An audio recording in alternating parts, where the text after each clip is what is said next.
Abusuafo nyame adom enra ana eye court nsensem ni nyina eba na wiye na Dramani Mahama ye papa wakasa e de afa eye de course wo no ho se de bia obia ekọ eye court na wodi nkunima na wodi nkuku a wo ye no ono so aba abonten ene eye na chidifo aba abekasa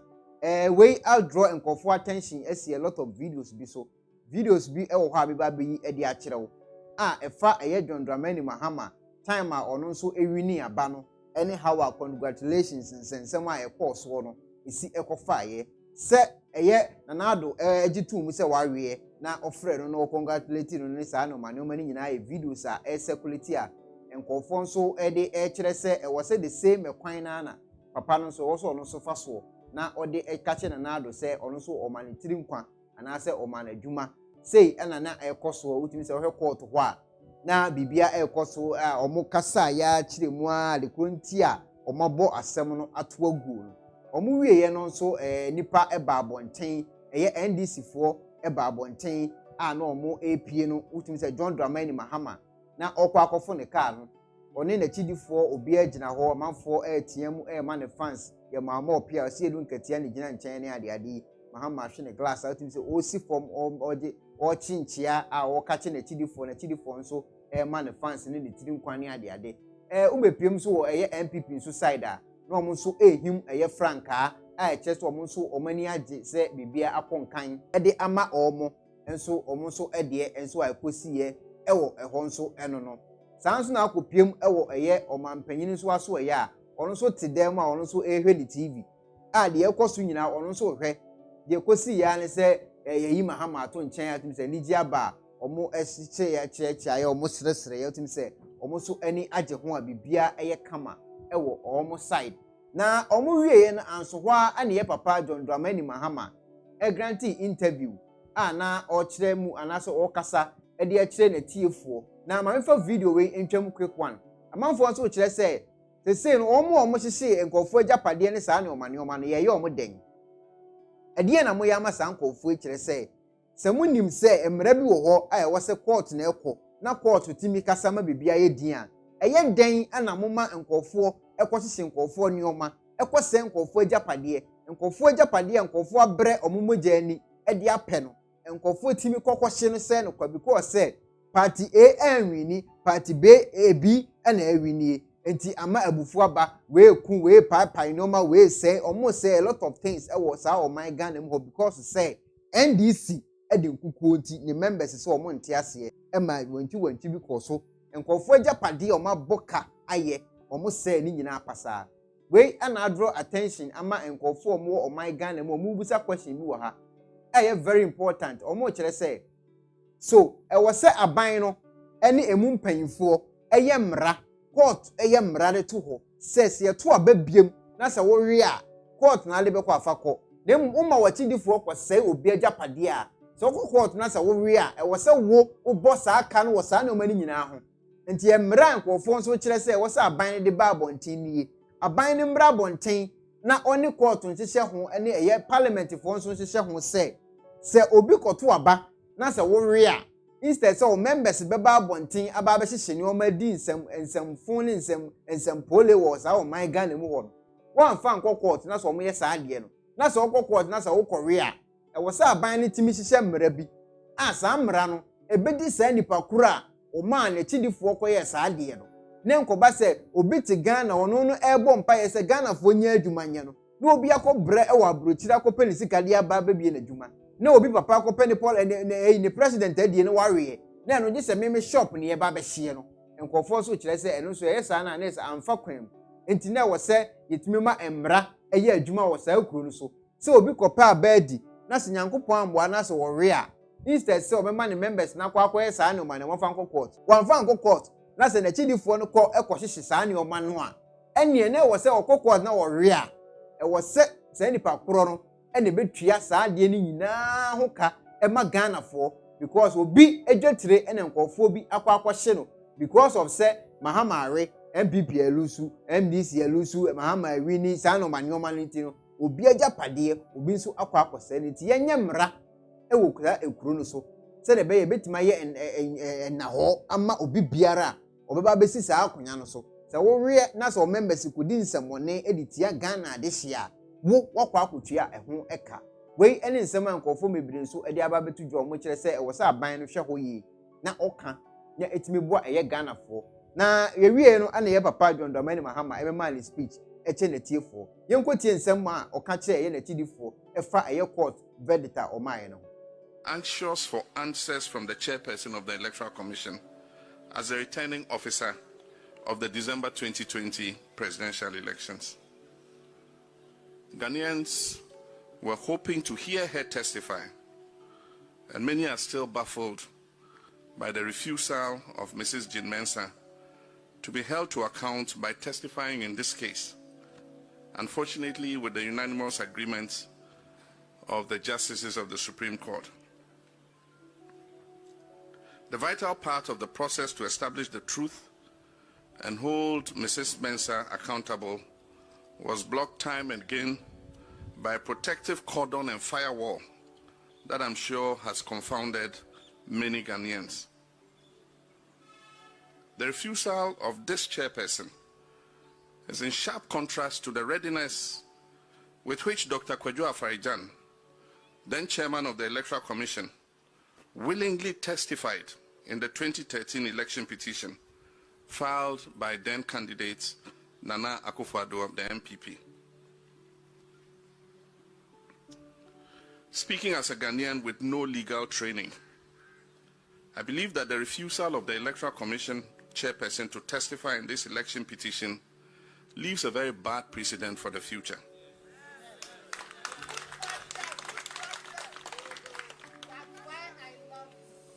I disagree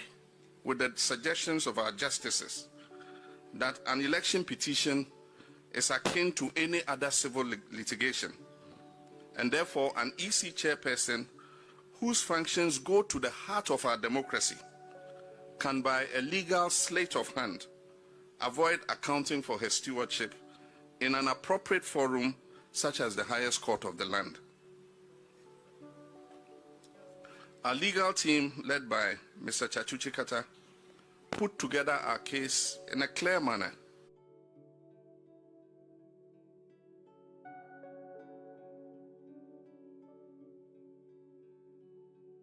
Which left no one in doubt about the issues that were at stake. Apart from seeking to ensure compliance with the Constitution and for the true choice of the people of Ghana to be respected, the petition sought to provide opportunity for transparency and accountability in the management of our electoral process. But no one who followed the proceedings of the Supreme Court will be surprised with the judgment pronounced a few hours ago. Much as I'm aware that we are legally bound by the decision of the highest court of the land, the Supreme Court of Ghana, I disagree with the process of the trial and the ruling of the court.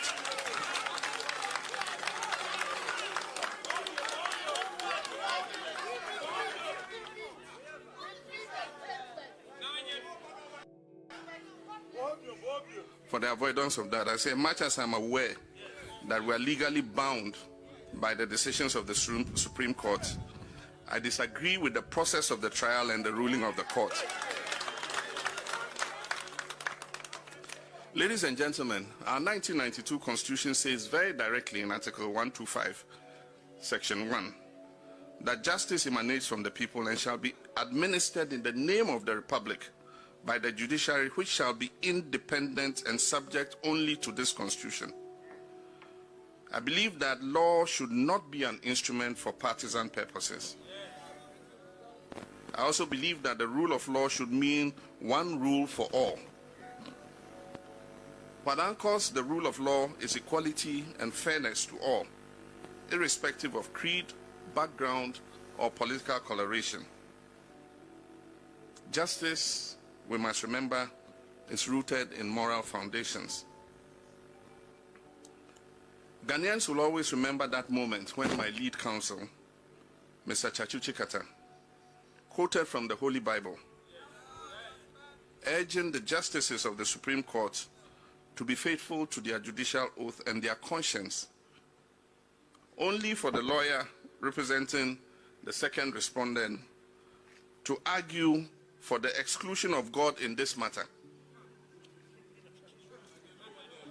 And yet in the courts of Ghana, including the Supreme Court, we swear on the Bible or the cross, as we also do with the Holy Quran, to speak the truth and nothing but the truth.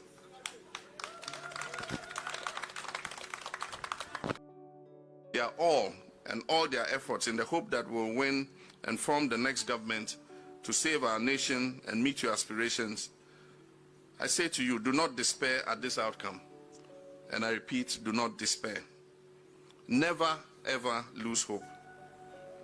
We achieved an impressive showing in the last election. And despite the intimidation, the obscene abuse of incumbency advantage, and the massive use of state funds and resources,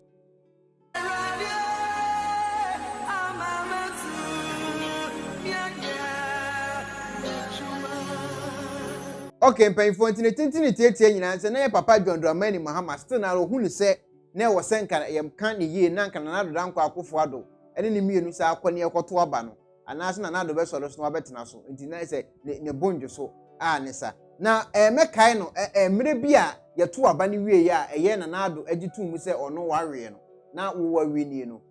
sede na Addo dankwa Akufo Addo yem president a osisuwe eye no na mehwehwe se Nkaye papa John Dramani Mahama enso betima follow the same pattern e de aye mu kai sa video we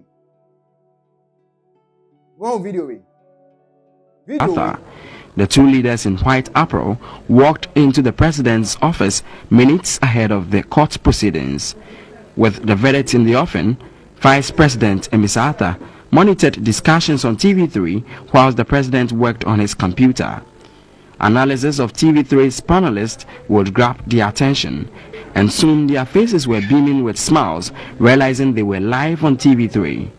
Occasionally, the president and his vice would engage in a tete-a-tete with sipping of tea interspersing it. Few minutes later, the two were glued to their sets, ready for the verdict. The long wait prior to the reading of the court's verdict no doubt sapped the nerves of President Mahama and his viewing party. This was the mood, some 20 seconds to the historic verdict by the 9 justices of the Supreme Court, a declaration described only as second to the 6th March 1957 Independence Declaration.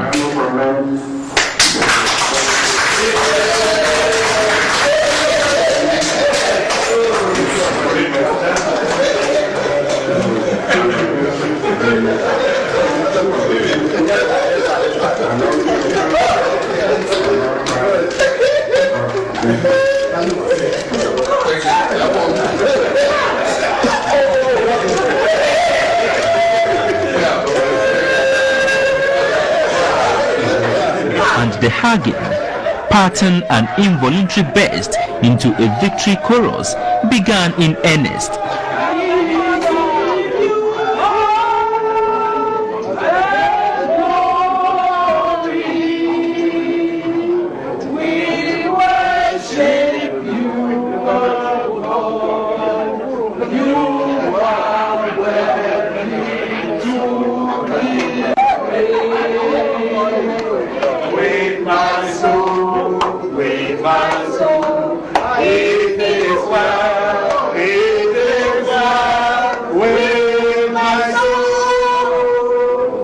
In the midst of all that, President Mahama receives an important phone call. Not long after though, Vice President Mr. Arthur confirmed NPP flag bearer Addo had called to congratulate the President, John Dramani Mahama. The case has been resolved definitively in favor of the President. The losing candidate has called to congratulate the President, and we hope that everybody now will get on with supporting the President to do the work that he's been elected to do. In pursuance to his call on party supporters and the entire nation, President Mahama remained measured in his celebration of the successful ending to the 8-month legal contest to his legitimacy. The legal... Okay, etina ye hwe se nka ye president a waja ne ba bi ekro ewu ya na Dr. Mahama ebedi na ade a wotimi edi saa abai NDC fu a mo hwe me momfa no kora bi nya adwuma wa ha papa no ware e wo so ofre ye papa na Nado Dankwa Akufo Addo na o congratulate ne said ye ono so ewe ye no ofre no eye the same process na we nya brofo akese ne my lord ne na the Bible say ni debi ono ne gitum wo court say ware ye no ofre o e ka kire o say o wa ya de me ma otiri nkwa e ma woni gye hu si a na o mo bo eye ayi ho mu se na o mo bia na obi anti ase received at the Flagstaff House. so esi o mo boy ye emra o mo te se na Nado Dankwa Akufo Addo ware no won de no o mo ye no the same thing ana asa kama ye ka se kama ya de bi a eye adwuma wo wiase ya tie o kama ankasa ya de bi a wiase ya tie no eye adwuma enipa de obegu obi a na no na abetwa omiente saa de na se enti se na Nado Dankwa Akufo Addo timi frɛ o ema o se akwotini nkwa e wo se won so frɛ no upompo ware e wo se o frɛ no na wo ka che se na ye ma otiri nkwa we nya sa afi na ana nsensem ni bibia na Nado Dankwa gitum na no frɛ o ka che o se otiri nkwa ade na wo de wuntimi frɛ no ka che no ade na wo de wuntimi emfa phone na wo ka che se na otiri nkwa ekoyesa na akoyesa adwene bone e wo otirim ana se adwene bone bi e wo ho fo papa na ho too much frɛ no na mo so oto mo nyina me Ghana for Ghana na ewi ni the same thing ana Nado Dankwa Akufo Addo ono so te ne office a ono so ahunu se won so ware what you say ono so te ne office wo a wo hwe te se na won so te wo office emire bi ya atwam na wo hwe na wo num tin sa aka ho no ono so te ne office ono so ehwe a o wie ye no ono so asore the first thing I also so ya te se de o ye na also so ye se de na wo te wo a wo hwe no saa no ono so te wo ono so hwe enti eye kama na adiu adwuma adiu awie untimi nya ho hwe the best thing is obefre no na wa congratulate no na matoa so ahwe Ghana ama Ghana akonani of ye ono so sa ono so cheai ono so ani jeye so ati ase eti saa de na esi eye emere bi ya atwamu no eno abi na asesi saa mere we mu the same thing na esi ade bie ni wo asesa wa ha eti NDC fo mo nka nche mo papa no John Dramani Mahama say ware ontimi nya ho hwi biem onfre Nado Dankwa Akufo Addo na onfa ni die ma no na waya ade ye ma otiri nkwa said wono no ye bi ma no mere bi ya atwamu no the same thing e wo so way emfa nse otiri mu say na judge say nti ka wo kono wo be se chinchina wo na odi bi ma na asese menti asemnase ugo quarter chinchina wo se wo na e ka se wadi first so ko du quarter wo nkwa na ye wo se e ka se wo nkwa na wadi first te bi enya ne o masa eti ye srawo owura John Dramani Mahama frɛ nana ne congratulate no say nana waya ade ye ma otiri nkwa na afi ne mo nhyehyɛ mra wo Ghana ho se so obi eye den ewe wo abatuom na so ma na chidifo ko saa bibia se wo kokot na so san we a ye ma nipa kro nsan tua saa na o mani nyina aka be ye sure say ye saa na ho no to ho a obi obewe ama ne chidifo di nsam hunu bia wo Ghana ho no obi agapade se na kokot saa akɔwe a wo wo se wo es gracia no ho ahon ye tini nyina de estove saa nkofo ni nyina agapade de mo because o me ye Ghana ade hia o ma san o manim fifire ana atimi apesa ade ne de asi ho enye obi bia na de koma saa nkofo o me ye saa ade no so very important eti John Dramani Mahama ye sraw se de no wani age emire bi ya atwam a wudi first ana wo je nchia received at the flags pasa Acquah na so fakọ na Nado Dankwa Akufo Addo ho na won so kofre no na won so kọ ne kwaje nchia se de ofre wa na wo fafo na wutie no ane nkofo mani age a se na Nado are mo na madi first a motu a mo bom nsem no the same thing ana ato won so a ba bia wutie no ukam we enye politics asem we eye se wo se wa auto a wo use wa adwene ade dwene hunu se ade eto papa no ebi na ato won so enya ade bia na asesa bibia asesa kama na aye adwuma wa ha adwuma na si adiw no so de na adiw wo ye ho hwe enye yi kwan no fa so a odidi ye no the same kwan ena ono so ti ho a ono so agigira de na akonya mu ono so de adi ukwa de na wo num team na Nado Dankwa Akufo Addo kwale onya num team wo de na team ana na wo no eti esraw Nado Dankwa Akufo Addo na mo so oto na asomdwe mbra Ghana ho na mo make sure so mo ma se o ma japade no mo be fixe o ma de e de amom ekonaba television wan ni guso a wo hwe na mi shira pa share program no so for ma me pa very important.